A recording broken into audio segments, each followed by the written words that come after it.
മേഘച്ചുരുളിറങ്ങി വരും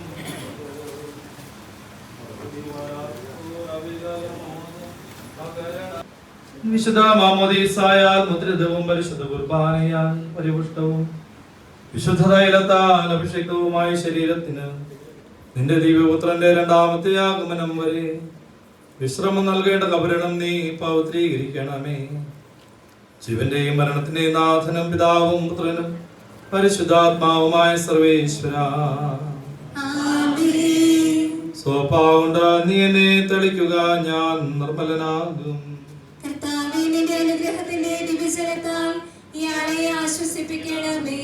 അതിലെന്നെ കഴുകുക, ഞാൻ മഞ്ഞിനേക്കാൾ വെണ്മയുള്ളവനാകും.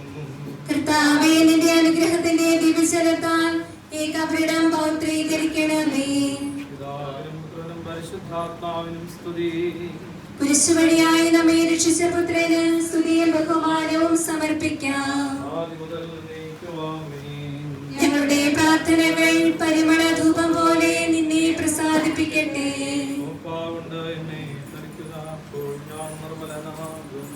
കർത്താവേ, നിന്റെ അനുഗ്രഹത്തിന്റെ ദിവ്യജലത്താൽ ഇയാളെ ആശ്വസിപ്പിക്കണമേ.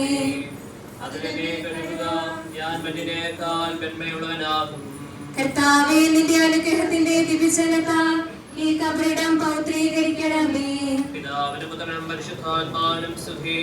കുരിശുവഴിയായി നമ്മെ രക്ഷിച്ച പുത്രന് സ്തുതിയും ബഹുമാനവും സമർപ്പിക്കാം. ഞങ്ങളുടെ പ്രാർത്ഥനകൾ പരിമള ധൂപം പോലെ നിന്നെ പ്രസാദിപ്പിക്കട്ടെ. കർത്താവേ, നിന്റെ അനുഗ്രഹത്തിന്റെ ദിവ്യജലത്താൽ സ്തുതിയും ബഹുമാനവും സമർപ്പിക്കാം.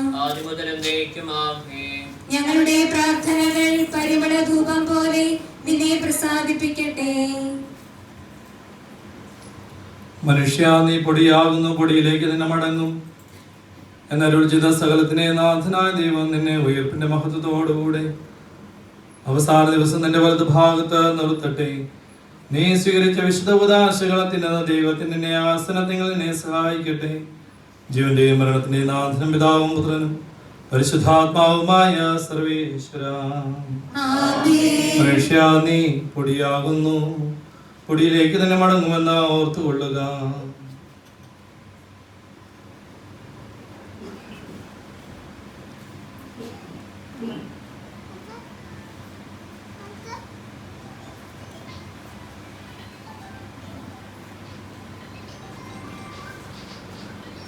എന്റെ കർത്താവിനെ ഞാൻ പ്രകീർത്തിക്കും.